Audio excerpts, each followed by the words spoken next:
Ja, herzlich willkommen zum nächsten Tutorial. In diesem Tutorial werden wir unsere Holzfässer bauen und da werden wohl 2 oder 3 Stück. Der eine liegt auf dem Boden flach und der eine vielleicht ein bisschen kaputt oder demoliert. Müssen wir mal schauen, wie sich das entwickelt, und dann, wie gesagt, später für unseren Tutorial werden wir das dann einsetzen. Ja, fangen wir einfach mal an. Wir klicken A, einmal, ich mache mal Screencast an, so, okay, A, alles selektieren und löschen. 1, Frontmodus, bisschen näher ran.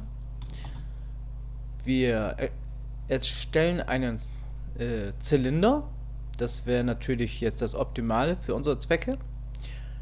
Klicken drauf. Und sobald wir diesen Zylinder erstellt haben und wenn wir nichts jetzt bewegen oder anklicken, haben wir hier eine Einstellung. Jedes Mesh, den ihr erstellt, ergibt sich gleich hier eine Einstellung. So, und dann klicken wir hier drauf, weil hier könnt ihr noch gleich sobald ihr den erstellt habt, könnt ihr hier eine Einstellung schon übernehmen. Zum Beispiel hier steht Vertices 32 Stück. Das sind diese hier. Das sind die Vertices. Radius ist 1 Meter und die Höhe oder Tiefe ist 2 Meter. So, und die Fässer sind, denke ich mal, so 1,50 Meter. Machen wir mal 1,50 Meter. Und Radius, ja, drehen wir ein bisschen runter, so ungefähr, halben Meter, so. Und ja, Vertices, das wollen wir auch verringern, sagen wir 16. Okay, das ist ein bisschen zu wenig, machen wir 18. Ja, das müsste eigentlich reichen. Und jetzt klicken wir unseren Move Select. So, jetzt haben wir die Z- und die X-Achsen. Ich klicke die blauen Pfeil, die Z-Achse, und drücke dabei Steuerung und dann können wir das rastern. Wir müssen ein bisschen näher ran, sonst klappt das wohl nicht. So. Ja, weil wir den skaliert haben, hat sich das natürlich ein bisschen geändert. Schieben wir es also ein bisschen runter. So. Genau. Dadurch, weil wir jetzt unseren Zylinder jetzt skaliert und bewegt haben, ist diese Einstellung jetzt nicht mehr da. Von vorhin. So, und das ist der Grund. Sobald ihr ein Mesh erstellt habt, habt ihr die Möglichkeit, wie gesagt, den Radius oder die Vertices zu ändern. Und sobald ihr es bewegt, ist die Einstellung dann weg. So, jetzt schauen wir uns mal an. Ja, die Größe ist in Ordnung. Wir gehen jetzt auf Edit-Modus. So. Steuerung R für einen Loop. Wir wollen in der Mitte einen Loop haben. Klicken einmal auf die linke Maustaste. So, jetzt können wir es noch bewegen. Aber wir wollen das mittig haben, den Loop. Dann drücken wir die rechte Maustaste und lassen los. So ist es genau in der Mitte. So, wir gehen wieder auf 1, Frontmodus, Frontansicht. Ja, skalieren mit S. So. Und jetzt sagen wir Steuerung B für Bevel. So.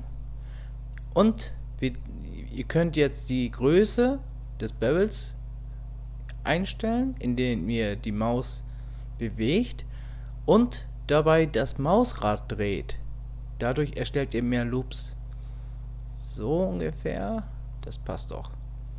Machen wir noch einen. So ungefähr. Okay. So. Ja. Schnell gemacht.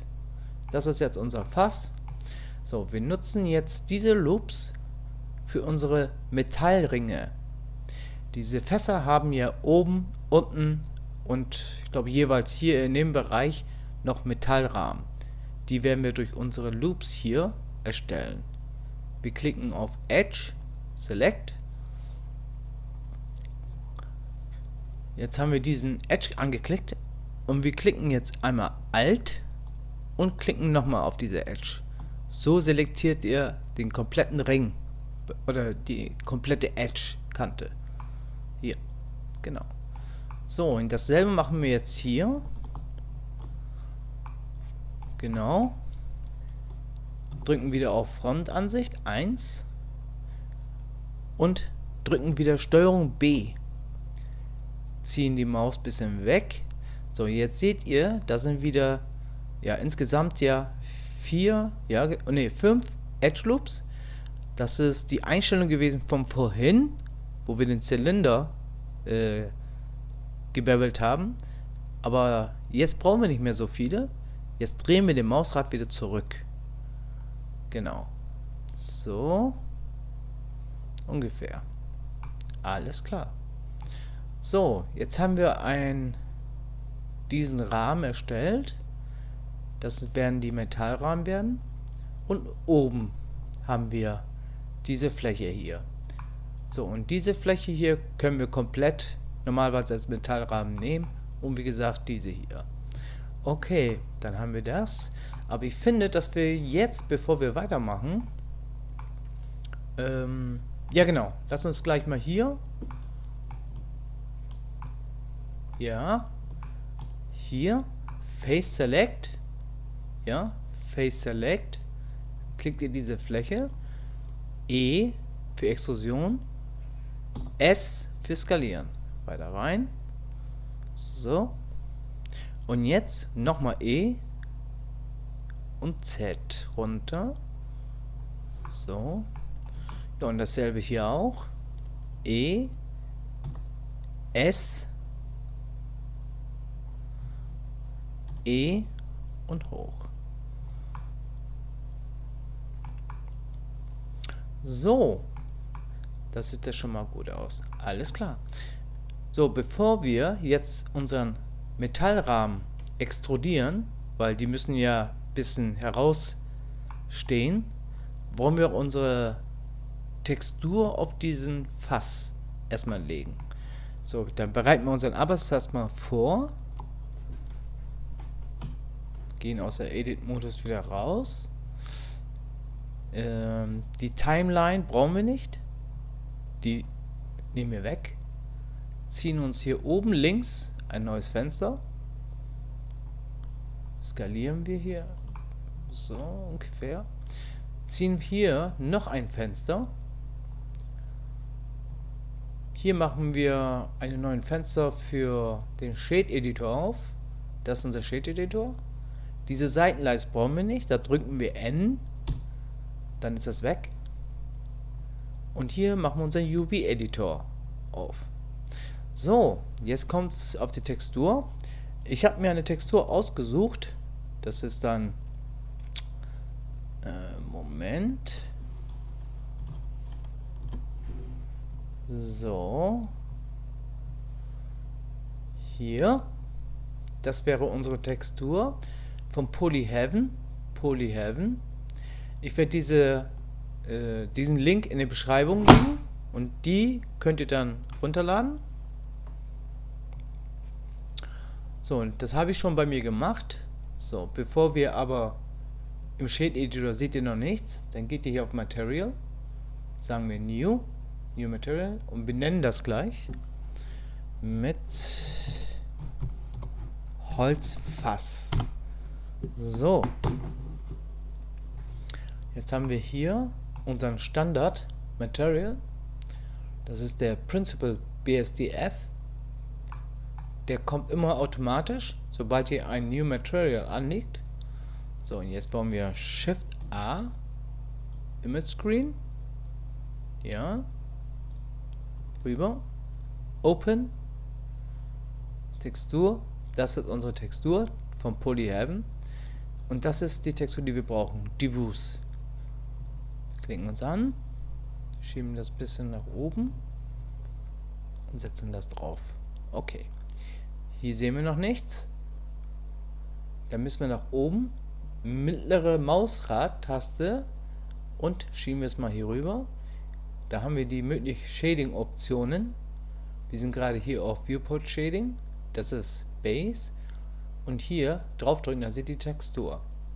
So, wie ihr seht, die Textur liegt hier komplett falsch. Das wollen wir natürlich so nicht. So, was machen wir? Jetzt haben wir unsere Textur hier hochgeladen. Dann ist das auch schon in unserer Liste hier drin. Da ist unsere Textur. So, mit Mausrad ein bisschen skalieren, damit wir die komplette Textur sehen können. Jetzt müssen wir natürlich unseren Fass, unseren Zylinder hier, müssen wir einen Unwrap eigentlich ziehen. Da drücken wir auf Edit-Modus und dann A. Oh, okay. Also dieser Unwrap ist eigentlich perfekt. Wir brauchen keinen Unwrap jetzt zu erzeugen. Das ist das, was wir brauchen. Ja. So, damit wir, wenn wir hier raufklicken, dann seht ihr, das sind die einzelnen Vertices. Aber ich will das komplette Element selektieren. So, da haben wir hier die Möglichkeiten Edge Select, Face Select und das komplette UV Select. Das bedeutet, wenn ich hier jetzt raufklicke, kann ich hier komplett diesen UV Wrap sozusagen selektieren. Und wenn ich jetzt auf G drücke, seht ihr, was passiert. Ihr könnt jetzt sozusagen die Position von diesem UV Wrap ändern. Ich drücke wieder R, rechte Maustaste. Jetzt drehen wir einfach diese UV Map, drehen wir jetzt, damit das länglich ist. R 90 Grad. So, drücken mal ein bisschen G und schieben das mal runter, damit wir sehen, wo das liegt. So. Jetzt sehe ich, dass diese Bretter ziemlich breit sind. Die müssen schmäler sein. Das heißt, das ist die längliche Version. Das ist die längliche Seite. Dann heißt das, wir müssen das jetzt skalieren. Von oben nach unten skalieren. Und beim UV-Editor ist oben und unten die Y-Achse.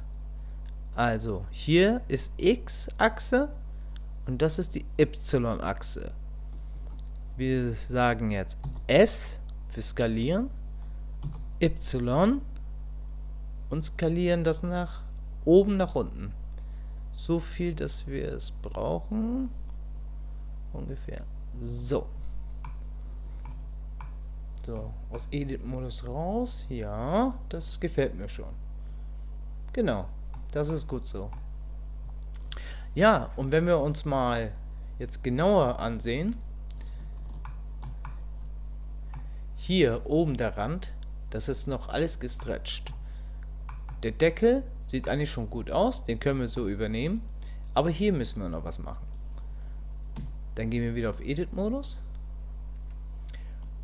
schieben oben mal zur Seite, Face Select, Alt-Taste gedrückt und eine Edge-Kante hier wählen. Hier diese Kante. Hier. Alt, Edge-Kante wählen. Dadurch kommt ihr den ganzen Loop-Face, sozusagen den ganzen Loop hier umzu, könnt ihr dann selektieren. So, und wenn ihr hier mal schaut, seht ihr, dass das noch gar nicht richtig angewrappt wurde. Es ist gestretcht. Wenn wir jetzt auf Unwrap wählen, so, dann ist das hier angewrappt, aber das passt zu unserem Fass nicht. Wir müssten das sozusagen in die längliche Richtung haben, wie hier die Maserung. Das muss hier laufen. Das heißt, wir müssen jetzt sozusagen eine Schnittkante erstellen. Oder, wenn wir Unwrap wählen, haben wir Möglichkeiten wie Cube Protection. Wenn wir das machen, nein, das funktioniert leider nicht. Also, wir müssen eine Schnittkante ziehen. Da wählen wir unsere Edge-Kante, wählen diese Edge, ja, sagen Steuerung E, Mark Seam. Drücken Face Select, wählen wieder per Alt die Edge-Kante, Unwrap, Nochmal. Cube. Okay. Das hat nicht funktioniert. Wir müssen jetzt hier auf UV Squares hier drauf. So, dieses UV Squares, das ist ein Add-on. Den könnt ihr installieren. Kriegt ihr, wenn ihr bei Google sucht. Ich werde das in der Beschreibung auch anlegen. Der ist nicht Standard mit dabei. Aber das habe ich gesehen und das ist wirklich ein gutes Tool für zum UV-Wrappen von solche Möglichkeiten. Wenn ihr solche Optionen habt, wo ihr das nicht quadratisch hinkriegt, dann nutzt diese UV Square, dann to Square to Grid. Da habt ihr die Möglichkeit, das in der rechteckigen Form anzuwrappen. So, jetzt skalieren wir das mal ein bisschen tiefer. Okay, es ist länglich. Wir müssen also das Teil drehen. 90 Grad. So. Okay. Wir selektieren mal alles und schauen uns nochmal. Genau. Okay. Jetzt klicken wir uns den nochmal an. Das heißt, den müssen wir auch auf diese Höhe bringen.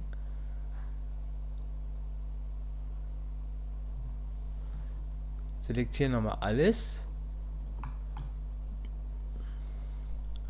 Okay. Klicken. Selektieren den Rahmen. Drücken G und schieben das mal hier zur Seite. So.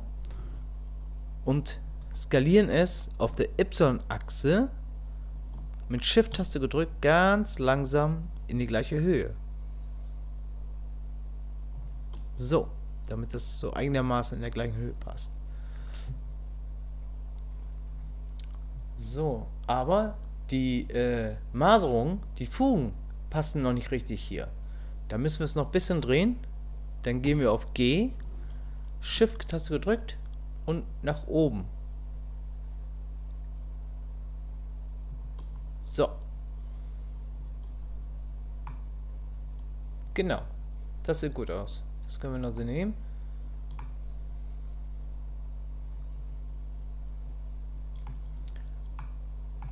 Drücken wieder Alt, Edge. Jetzt bauen wir den Innenbereich, den Rand hier. So, wieder Face Select und eine der Edge-Kanten wählen. Na, so. Und hier ist der selbe Fall wie gerade eben. Das heißt, wir müssen wieder eine Edge-Kante machen, eine Mark Seam setzen, eine Schnittkante, Steuerung E, Mark Seam, wieder Face Select, Alt-Taste und eine dieser Kanten wählen. So. Sagen Unwrap.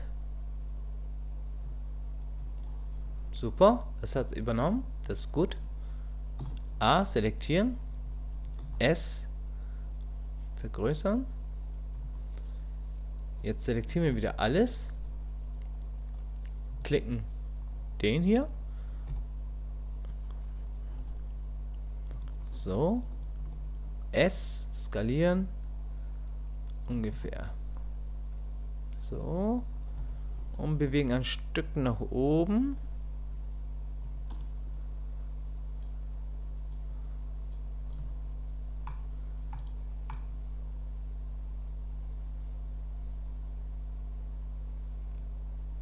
Ja, so können wir es eigentlich behalten. So ist es gut.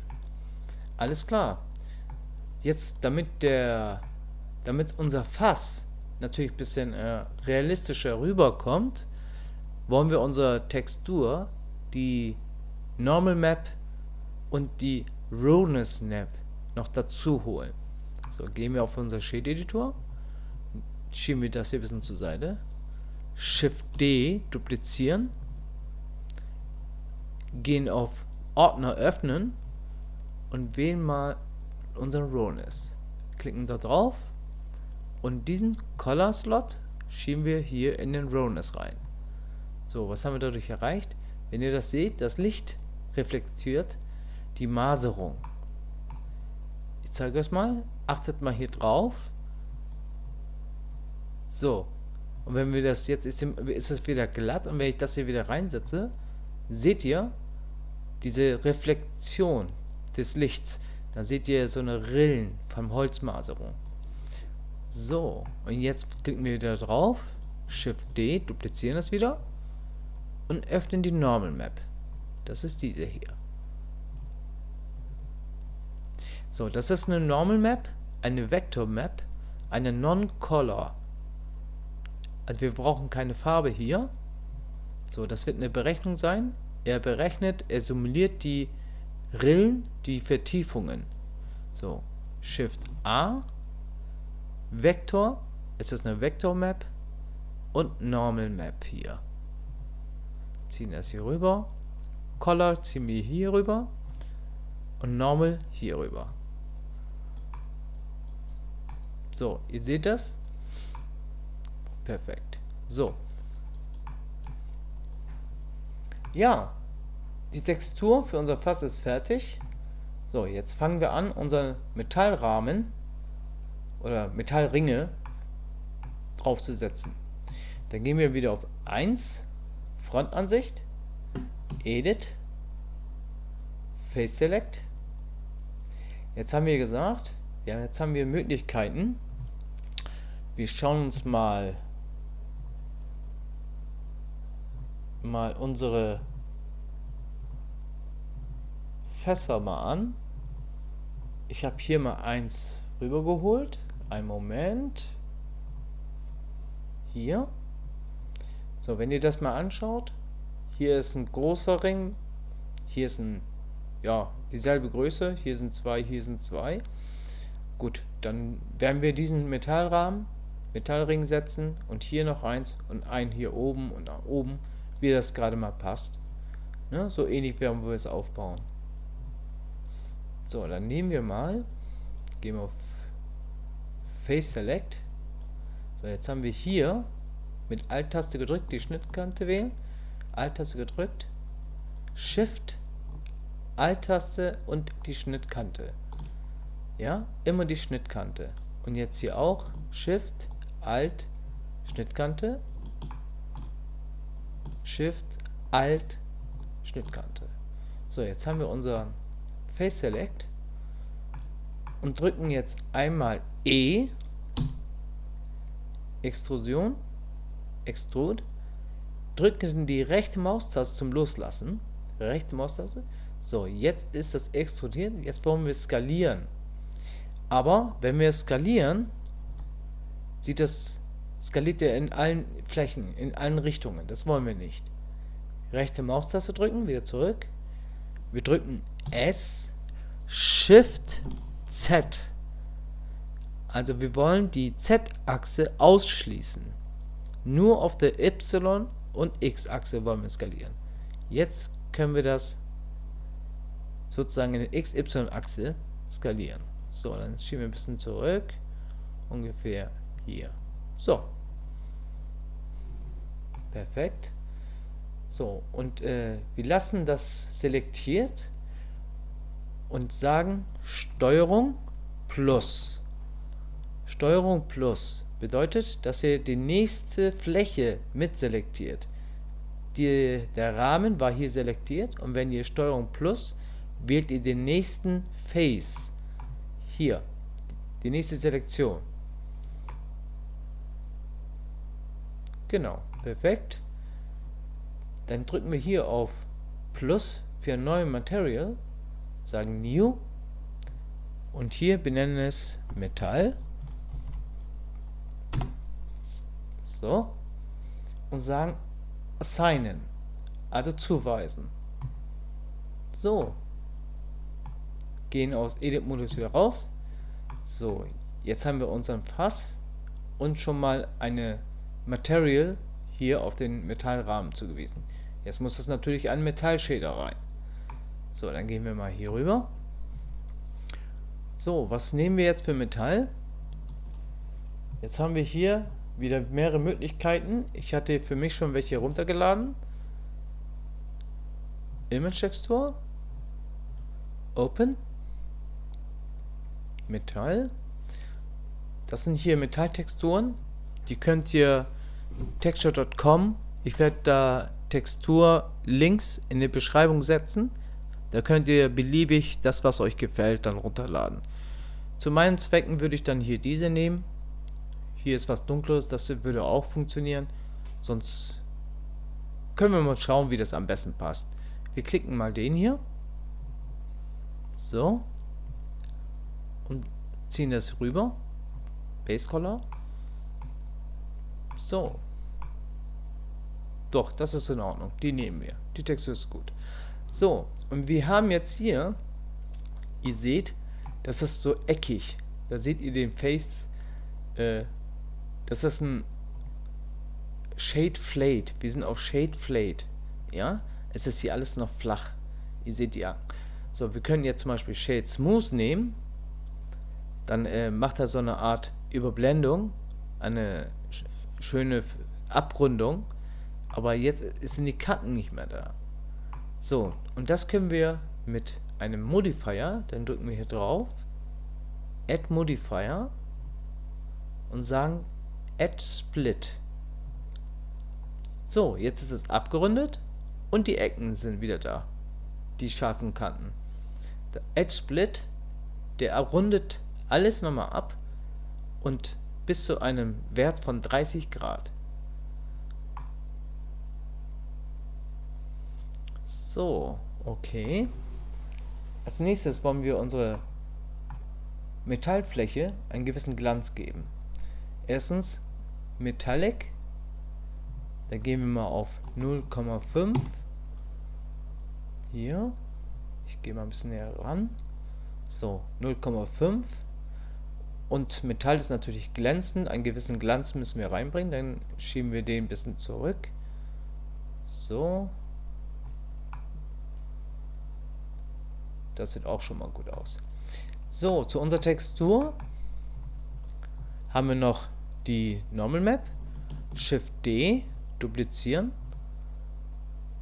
Öffnen, Ordner. Das ist eine Normal Map zu unser Metall-Diffuse. Da klicken wir hier drauf. Und wie gesagt, Normal Map ist eine Vector Map. Dann gehen wir auf Non-Color. Hier. Color Space, Non-Color. Shift A, Vektor, Normal Map, ziehen das hier rüber und ziehen das darüber, Normal zu Normal. So, jetzt haben wir auch jetzt unsere Vertiefung simuliert. Schöne, die Rillen sind hier drinne. Das sieht eigentlich schon mal gut aus. Ja. Jetzt könnten wir jetzt hier oben ein paar Nieten setzen oder Schrauben, damit es auch nochmal den letzten Style abgibt für unseren Fass. Genau. Dann machen wir das einfach mal. Gehen auf Frontansicht. Wir gehen mal wieder auf Base, dass die Texturen mal wegkommen. Hier ist unser Origin, unser 3D-Cursor, Entschuldigung, das ist der 3D-Cursor, ist genau am richtigen Platz. Sagen Shift A, Mesh, Circle. Klicken drauf. So, 32 ist zu viel, da sagen wir mal 12. Skalieren das mal ein bisschen tiefer. So. So, schauen wir mal.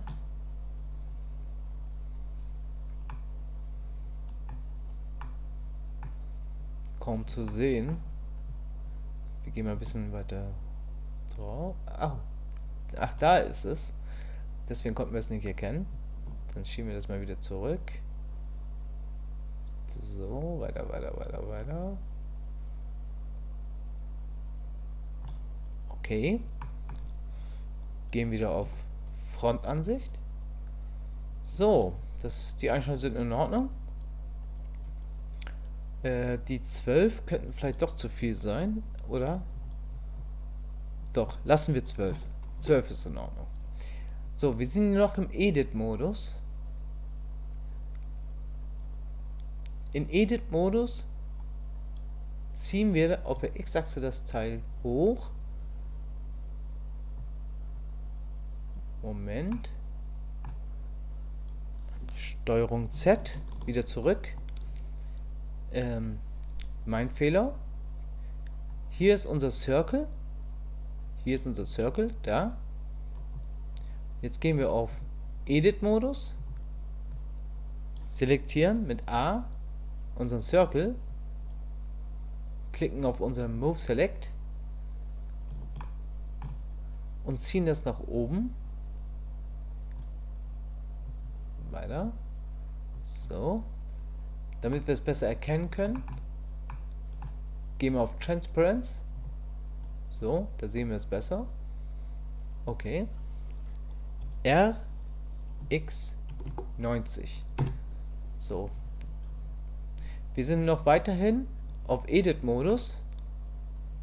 Hier. Wir bleiben auch auf Edit-Modus, damit der Origin, hier der Origin, in der Mitte hier bleibt. So, dann ziehen wir noch ein bisschen weiter nach oben. So ungefähr. Da ist unser Metallrahmen und so mittig sollte dann die Schrauben sein. So ungefähr. Okay. Gehen auf 3. Rechtsansicht. Rechtsansicht. Bewegen es nach vorne. So, hier. Genau. Gehen ein bisschen näher ran. Gehen auf Vertex Select. E und Y. Ja. E, Y. Skalieren. Genau. Und mit F die Fläche schließen. So. Perfekt. Wir klicken hier mit Alt-Taste diesen Loop. Gehen auf 3. Nochmal. Und schieben das weiter rein. So ungefähr. Okay. Drücken A. Alles selektieren. Und schieben das noch ein bisschen weiter rein. So. Okay. So. Jetzt gehen wir auf F7. Top-Ansicht.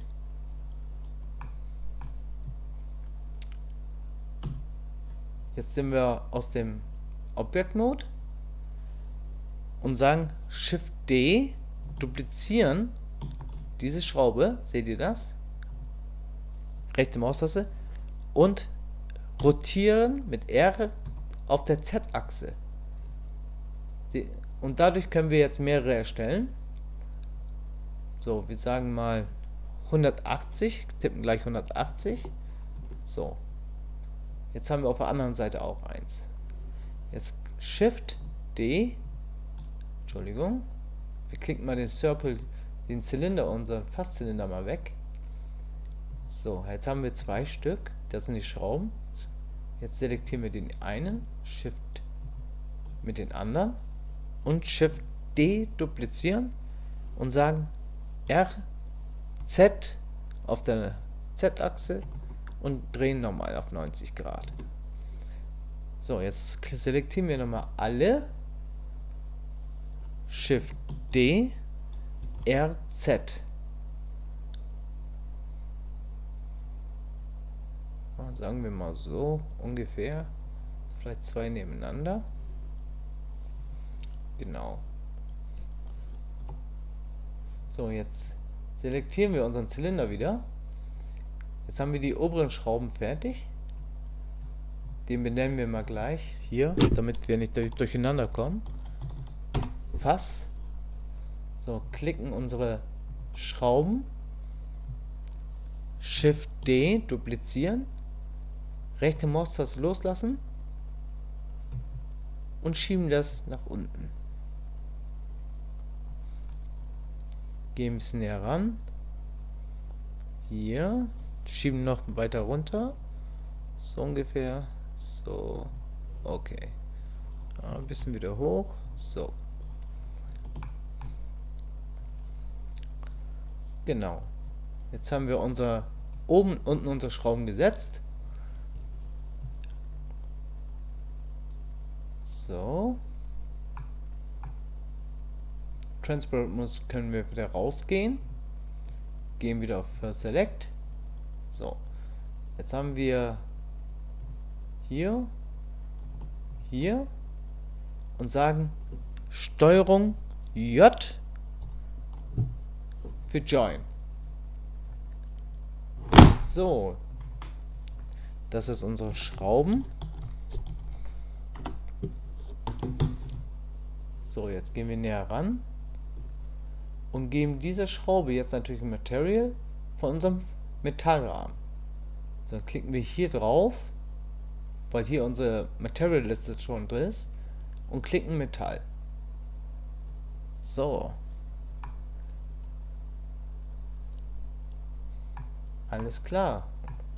Jetzt schauen wir uns mal an auf Cycles. Rendern mal.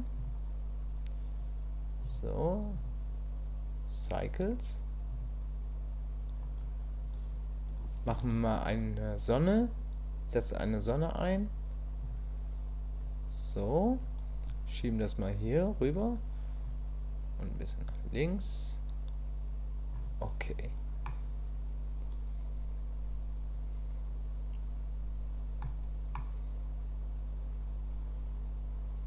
Ja. Das ist, finde ich, für unsere Arbeit reicht das. Wir können natürlich unserem Fass Unehmlichkeiten noch modellieren, aber ich sag's mal so, ich will in diesem Tutorial ja euch eigentlich nur zeigen, wie ihr die Modelle baut und dann später alles dann zusammensetzt für unseren großen Projekt.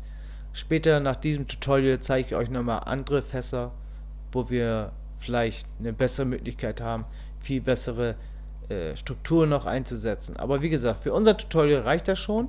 Ich denke mal, für euch reicht das auch und freue mich erstmal, dass, wenn ihr das schon gebaut habt. Ja? Ja, wir schauen uns doch mal an. Ich überlege gerade, für unsere Geschichte noch einen Fass zu nehmen. Wir gehen auch wieder auf Base. So, wir nennen die Kollektion hier Fass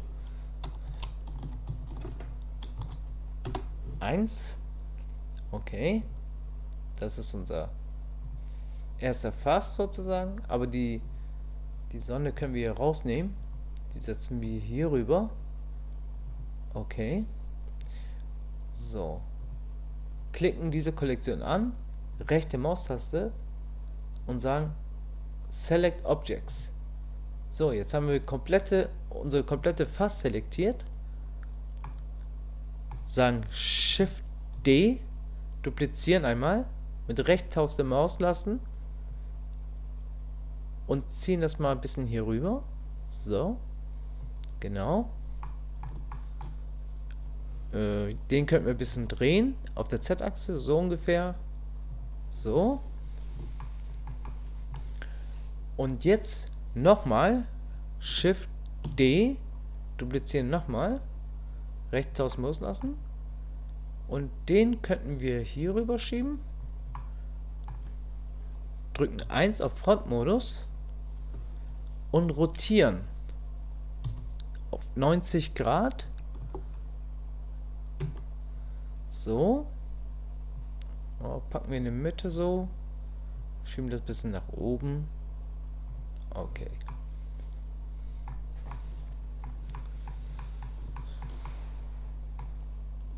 So, da haben wir 3 Stück von so Zwecke und ja,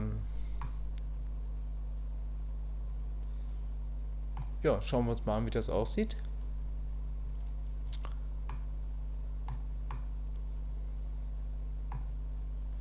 Das ist eigentlich gut. Jetzt wollen wir hier mal in dieser Stelle hier ein paar Brüche setzen, weil der auf dem Boden liegt und denke ich mal, dass wir hier ein Loch hier noch mit reinsetzen können oder hier, manche Fässer haben ja Löcher hier, damit sie das Wasser ablassen können. Beispiel. Das wollen wir nochmal einsetzen. So, wir gehen mal hier, Edit-Modus. Face Select. Hier. So, sagen I Influence und skalieren das mal ein bisschen runter. Noch einmal I. So.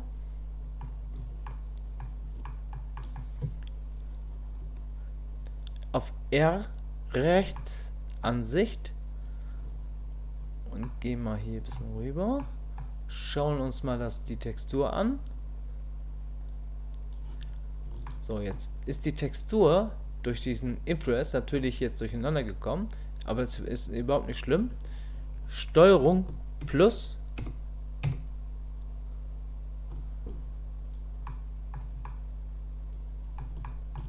nochmal zurück. Steuerung, so, diese Fläche, ne, sieht eigentlich gut aus. So, ja, so können wir es eigentlich nehmen. So, jetzt haben wir hier, wir gehen jetzt auf Vertex, Select. So, wenn wir jetzt hier was bewegen, wird die Textur gleich mitgezogen. Seht ihr das? Das wollen wir natürlich nicht. Wir machen das einfach anders. Damit es realistisch aussieht, werden wir hier ein paar Schnitte setzen von diesem Brett hier. Dann gehen wir mal hier.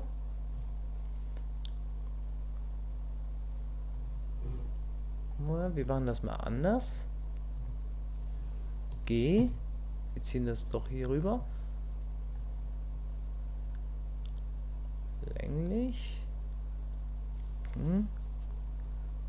Das können wir nicht. Sagen K. Schnittkante K setzen. Klicken hier. Ab hier. So. Hier. Hier.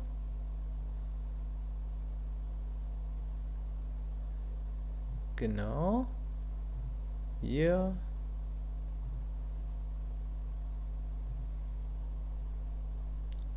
Und ziehen das mal ein bisschen hindurch.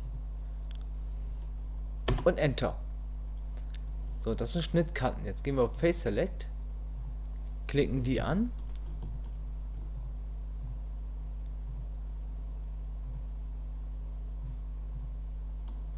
Okay, da ist so, hier war das. Und sagen jetzt entfernen, löschen, Faces. So.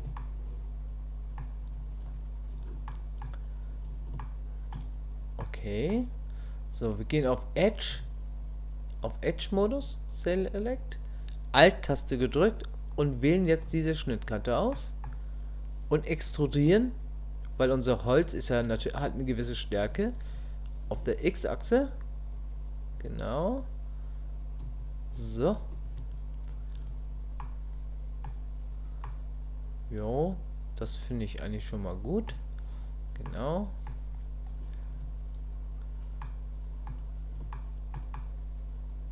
So, und hier könnten wir auch einen noch setzen. Dann gehen wir hier rauf. K. Sagen wir hier. Enter. Diese Fläche hier selektieren, entfernen, Face Select, Edge Select, Alt-Taste gedrückt und hier und sagen E auf Y und ziehen das auch so rein. So, weil wir hier jetzt extrudiert haben, wird die Textur auch gestretcht. Das müssen wir einmal mit Face Select hier Schnittkante wählen und einmal Unwrap. So, und hier genauso. Hier ist es ausgestreckte Textur. Hier gedrückt halten, eine Schnittkante wählen. U für Unwrap. So, jetzt seht ihr hier die Rillen hier. So, dann müssen wir natürlich dementsprechend den Unwrap ein bisschen skalieren. Drücken A. Drehen ein bisschen runter, schieben wir hier ein bisschen zur Seite und skalieren das rein. So. Und das müsste reichen. Ja. Genau. Ja. So. Da ist ein kaputter. Genau. Okay. Jetzt legen wir mal eine Plane auf den Boden. Ziehen das mal ein bisschen auseinander. Genau. Jetzt das Fenster ein bisschen vergrößern hier. Okay. Jetzt gehen wir auf Cycles und schauen das mal an.